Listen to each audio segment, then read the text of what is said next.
The last match we are going to talk about for Elimination Chamber is the final match of the night. The main event, WWE World Heavyweight Championship, Seth Rollins defends against Dean Ambrose. Dean Ambrose wins by DQ. No. That was a situation that was really odd. He actually got a pinfall. He actually was declared the champion. He got the graphic up on the screen and everything. And then the referee reversed the decision because he had said before John Cohn was the original referee. He was going to disqualify Seth Rollins for pulling him toward Dean Ambrose and having that kind of thing happen. So Dean Ambrose wins, but he doesn't win the title. And people collectively go, fuck, because people went nuts when he won. And, for all the good reasons, because Dean Ambrose is kicking ass. He is one of the best people that they have right now. He's very, very entertaining, super over with the crowd. If he wasn't already booked for a match that he's inevitably going to lose at Money in the Bank, I think he would have been my choice for Money in the Bank. And now I'm thinking maybe there's a chance he wins the Royal Rumble. Good shot. But ended up getting that triple threat Shield match at WrestleMania. I was not a fan of the end of this match. And I know the defense for it, and I'm just not a fan of dusty finishes. I would have rather see Seth Rollins won some crooked way and scored the natural pinfall on the guy. I like that it'll be finishes to pay-per-view matches. It wasn't a pay-per-view, though. It's essentially the same thing. It was a big event, and it was a big-time match. Not every big-time match has a great finish, and a time like this is a good time to do it, rather than when someone paid $60 at WrestleMania. No, I don't like it in title matches. I don't like it especially on pay-per-view title matches, and I consider you're not supposed to like it. You're not supposed to like it. You're supposed to be pissed that Ambrose was robbed from this. I mean from a booking standpoint, it just kind of devalues the whole situation. That's the time where you're meant to give the fans what they want, at least. You can't just give it to them all the time. No, you're supposed to keep wanting what you want. You have to yearn for it. We're pissed because how many times has Dean Ambrose been screwed by Seth Rollins? How many times? Him getting screwed. I just would have liked Seth to actually pin him. No, see, you're looking for some reason for Seth Rollins to dastardly get his way out of this, and he did. He pulled the referee in the way, and he got his title through it. And think of how close Seth Rollins was to losing. Did you see Seth Rollins' face when Lillian Garcia announced that he was keeping his title? I love that picture. It was amazing. This whole situation was fantastic. First off, when Dean Ambrose got that pin, I jumped out of my seat.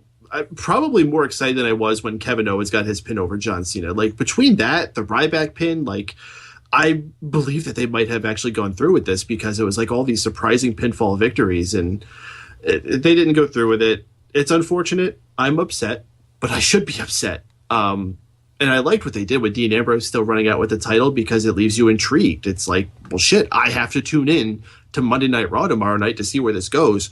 Holy fuck, what a concept. The story continues. How often do they actually do that with a pay-per-view where it's I have to tune in tomorrow night to see what continues going on? I think they did a fantastic job with everything with this. It wasn't a 5-star match, nor should it have been. Mm-hmm. Yeah, these guys have fought how many times? They're not going to use all their tools on this little match at Elimination Chamber that already had how many matches where people were killing themselves. Especially these guys, since they knew that they were going to be doing a match at Money in the Bank. Mm-hmm. A ladder match. Something. Yeah, a ladder match at that. I just think when you have these special events and you don't deliver on a title match with an actual finish to the match, it just devalues it and kind of gives you the impression it's just the same as going to watch Monday Night Raw.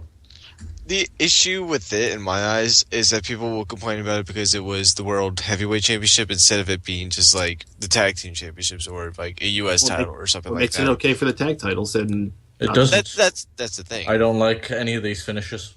I don't mind it on a Raw. I get the finish, though, because in some ways, even though Dean Ambrose is really over, it's a way to test out of what would it be like if Dean Ambrose did win the title. So now WWE has an idea of the type of reaction he'd get. Right. So very much like when Chris Jericho won it off of Triple H on Raw. It was a test to see what the reaction would be like. And holy shit, did the crowd get behind Chris Jericho. And holy shit, did they get behind Dean Ambrose. Mm-hmm. Yeah. People went nuts. It was just oh, fuck, Dean Ambrose won? But to be fair, that crowd wasn't too loud. It wasn't a bad crowd, wasn't a good crowd, but no, they really got into the Dean Ambrose thing. So, yeah, I think Peyton summed up as far as like the match quality, though. It wasn't the best match ever. It wasn't keeping my attention for a lot of the different parts of the beginning, at the very least. Like, you know, it was fine, but there was nothing. It was a 3 out of 5 stars. It was average. they went through the motions of what they can do, and they will probably go all out in Money in the Bank. I think that's the best way to put it. They've had significantly better. Dean Ambrose in general is better when he's in a gimmick. I think these two would have been capable without a gimmick to have a really good match. I wish they would have done more, but given what the finish was going to be, what's the fucking point? So, overall, what do you guys think about Elimination Chamber? Was it pay-per-view worthy, where it could have been its own pay-per-view instead of Payback? Is it something that it's good for a special event, but would have been disappointing that way? Or does it just suck? I mean, I think it delivered as a show as a whole. Very good one. It had its faults, but all shows do. I think it was better than most of the product they put out. Mm-hmm. I think this was excellent. If it counts, I honestly think this might be a possible candidate for pay-per-view of the year. It counts. Then I would put this as an early contender for it. I'm putting that match as potential match of the year. Right now, it's above the triple threat match of the Royal Rumble. To me, I've thought this was a great special event match and a good pay-per-view overall. You know, if I had to pay like $50 or so for it, I wouldn't have complained. I was enjoyed throughout. So, yeah, thumbs up. I have one small pet peeve as this show. Match. No. As this show is going off the air, the final thing that Michael Cole left us with was thank you everyone for joining us tonight, especially those of you that joined us on the WWE Network. Think about that for a second. This was a WWE Network exclusive event. Mm-hmm. And he said that.